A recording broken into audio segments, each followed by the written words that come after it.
ஒரு 3 முக்கியமான பாயிண்ட்.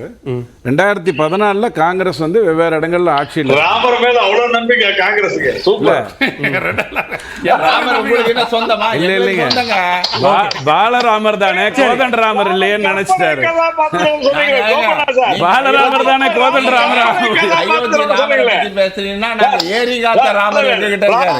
கற்பனை கதாபாத்திரம் சொன்னாங்களா இல்லையா?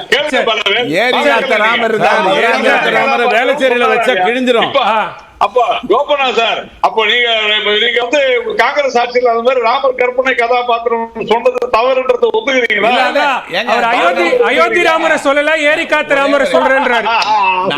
ராமருக்கு எதிரானவர்கள் அல்ல, மசூதியை இடிச்சிட்டு ராமர் கோயில் கட்ட வேண்டாம். சரி சரி, ஓகே.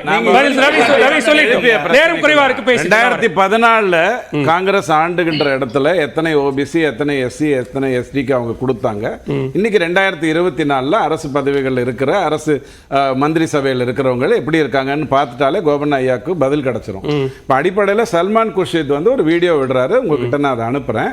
அந்த வீடியோவில் அவர் தெளிவாக சொல்றாரு, மைனாரிட்டின்னு நாங்கள் சொன்னால் அது முஸ்லீம் தான், ஏன்னா அவங்க தான் 85%. நாங்கள் மைனாரிட்டின்னு சொன்னால் முஸ்லீம் தான் தெளிவாக சொல்றாரு. உங்களுக்கு அந்த வீடியோ அனுப்புகிறேன். ஆனால் அதை விட இன்னொரு மிகப்பெரிய ஒரு வீடியோ உங்களுக்கு ஆல்ரெடி அனுப்பிட்டேன் உங்கள் சேனலில், உங்களுக்கு நான் அனுப்புகிறேன். அது என்னன்னா, ராகுல் காந்தியை உட்கார வச்சு டியூட் பண்ணுறாங்க. என்ன டியூட் பண்ணுறாங்கன்னா, பாருங்க, எஸ்சி எஸ்டி ஓபிசிக்கு நாம் இருக்கோம்னு சொல்லணும், அதுதான் முக்கியம்னு நம்ம பேசணும், அவர்கள் தான் வஞ்சிக்கப்பட்டார்கள் என்று சொல்ல வேண்டும்.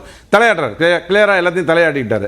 அதுதான் போய் நடந்துட்டு இருக்குங்கிறத நீங்க புரிஞ்சுக்கோங்க. இப்போ அடுத்த கேள்வி, எஸ்டேட் டாக்ஸ்னு ஒன்று இருந்தது, அதுதானே தூக்கி போட்டீங்க. காங்கிரஸ் தானே 1985 தூக்கி போட்டுச்சு.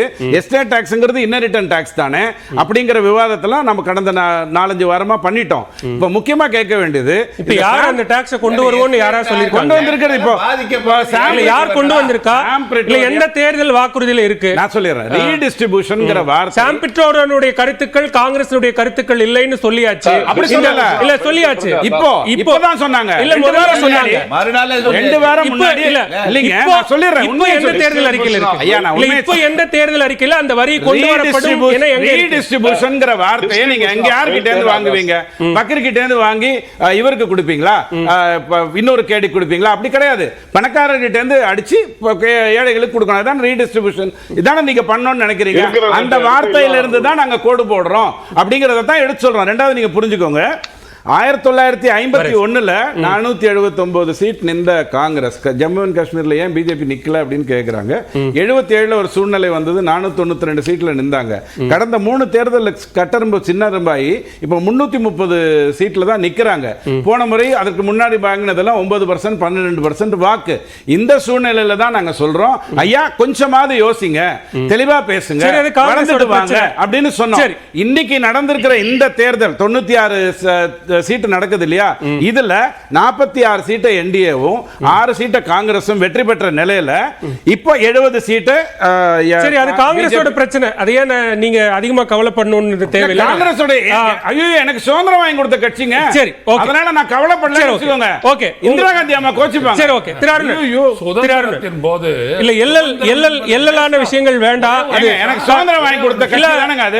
கோபநாய சொல்லும்போது நீங்க இல்ல, அப்ப பதிலுக்கு அவரும் எல்லலா ஏதாவது பேசினா அதை அனுமதிக்க வேண்டியிருக்கும். அதை நீங்க அக்செப்ட் பண்ணிக்கிறீங்களா? கோபநாயா சொல்றது இந்திரா காங்கிரஸ் தான் சுதந்திரம் வாங்கி சொல்றாரு. பதில் சொல்லணும்ல.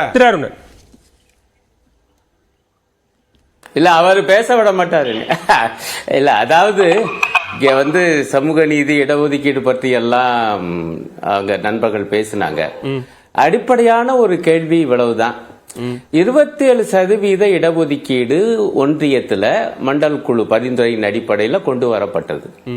அது எந்த நிலைமையில இப்ப இருக்கு? இந்த 10 ஆண்டுகள் ஆட்சியில் இருக்கோம், நாங்க வந்து இடஒதுக்கீட்டுக்காகத்தான் இருக்கோம் என்று மோடி சொல்வது உண்மை என்றால், இந்த 10 ஆண்டுகள்ல அந்த 27% ஐஏஎஸ்ல, ஐபிஎஸ்ல, ஐஆர்எஸ்ல, ஐஎஃப்எஸ்ல, ஐஐடி இதுல எல்லாம் நாங்க எப்படி நிறைவேற்றிருக்கோம் பாருங்க. 2014 இந்த நிலைமை, 2024 இந்த நிலைமை என்று ஒரு அறிக்கை வெளியிட மோடி அரசு தயாரா இல்ல? அது ஏன் இது வரைக்கும் அப்படியே பேச மாட்டேங்கிறாங்க?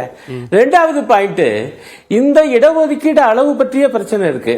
ஆகவே சாதி அடிப்படையிலான மக்கள் தொகை கணக்கெடுப்பு வேண்டும் என்று கம்யூனிஸ்டுகள் சொல்றோம், காங்கிரஸும் சொல்லுது. அதையே ஒப்புக்கொள்ளவே மாட்டேங்கிறாங்க. கேட்டா நாங்க இந்துக்களுக்காக இருக்கிற கட்சி, காங்கிரஸ் கம்யூனிஸ்டுகள்லாம் மைனாரிட்டிஸ்க்காக இருக்காங்க அப்படி என்று சொல்றீங்க. நான் மைனாரிட்டிஸ்குள்ளே வரலையா. இந்த நாட்டுல 80% பேர் இந்துக்கள் தான். இந்துக்களுக்காக பேசுவோம். இந்துக்களுக்காக மோடி இந்த 10 ஆண்டுகளில் என்ன செஞ்சிருக்காரு அதை சொல்லணும்ல. இந்துக்களுக்கு என்ன சகாய விலையில கேஸ் சிலிண்டர் கொடுக்கறாரா?